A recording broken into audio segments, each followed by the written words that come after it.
Swastiastu, perkenalkan nama saya Made Ari Susmilawati. Saya merupakan CGP Angkatan 10 dari Kabupaten Buleleng.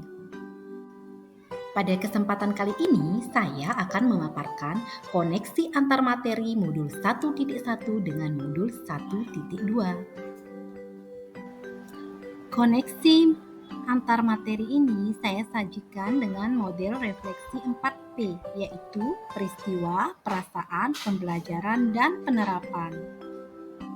Momen yang paling penting dan mencerahkan bagi saya adalah yang pertama, mempelajari modul 1.1 tentang pemikiran Ki Hajar Dewantara sebagai acuan pendidik dan modul 1.2 tentang nilai dan peran guru penggerak. Kemudian yang kedua, memahami filosofis pemikiran Ki Hajar Dewantara di mana seorang guru bertindak sebagai among yang bertugas menuntun murid yang menghamba pada murid. Dan ketiga, menganalisis masing-masing nilai dan peran guru penggerak yang berkaitan dengan filosofis pengajaran Ki Hajar Dewantara. Momen yang paling menantang bagi saya adalah melakukan aksi nyata atau penerapan filosofis pembelajaran Ki Hajar Dewantara. Kemudian mengerjakan setiap tugas dengan adanya batas waktu, terutama untuk tugas kolaborasi yang hanya diberikan waktu 1 hari untuk melakukan diskusi dengan rekan sesama CGP. Adapun kaitan antara modul 1.1 dan 1.2 yang saya ketahui adalah modul filosofis pemikiran Ki Hajar Dewantara mengenai pendidikan yang menghamba pada anak, di mana pendidikan haruslah berorientasi pada murid untuk tumbuh kembangnya sesuai dengan minat dan bakatnya. Nah, pada modul 1.1 ditekankan pada berorientasi pada murid, dan modul 1.2 di sini ditekankan tentang peran seorang guru, yakni menjadi pemimpin pembelajaran yang berorientasi pada murid.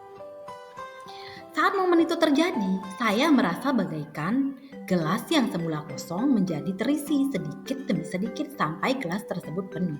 Demikian juga dengan saya. Setelah saya ikut CGP, semakin hari saya merasa semakin banyak pengetahuan dan pengalaman yang sangat berguna dan bisa saya implementasikan ilmu dari setiap materi serta termotivasi untuk mempraktekkannya dan berbagi di lingkungan kerja saya.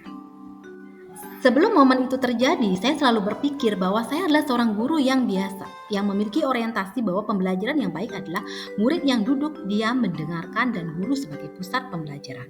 Saya juga selalu mengedepankan penilaian ranah kognitif yang hanya mencapai target KKM saja, dan saya tidak pernah merefleksi apa yang saya kerjakan, serta saya juga jarang berkolaborasi dengan teman sejawat. Namun setelah saya mempelajari modul 1.1 dan 1.2, sekarang saya berpikir dan saya harus mampu menjadi pemimpin pembelajaran yang berpihak pada murid agar pembelajaran menjadi bermakna, mewujudkan kepemimpinan murid, menjadi coach bagi guru lain, mendorong kolaborasi dan menggerakkan komunitas praktisi di sekolah saya.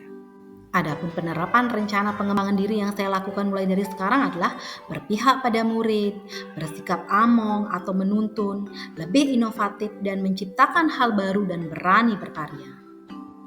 Rencana pengembangan diri yang akan saya lakukan mulai dari sekarang adalah yang pertama itu bersifat reflektif, berpikir terbuka dan bertanya pada diri sendiri. Kemudian yang kedua mandiri, berinisiatif untuk bergerak dan memiliki motivasi diri yang tinggi. Rencana pengembangan diri yang akan saya lakukan mulai dari sekarang adalah kolaboratif, yakni bekerja sama dalam komunitas praktisi, mengikuti pelatihan-pelatihan untuk meningkatkan kompetensi saya sebagai seorang pendidik. Demikian presentasi dari saya. Sekian dan terima kasih. Salam dan bahagia buat Bapak Ibu penggerak. Mari bergerak, tergerak, dan menggerakkan. Om Santi, Santi, Santi, Om.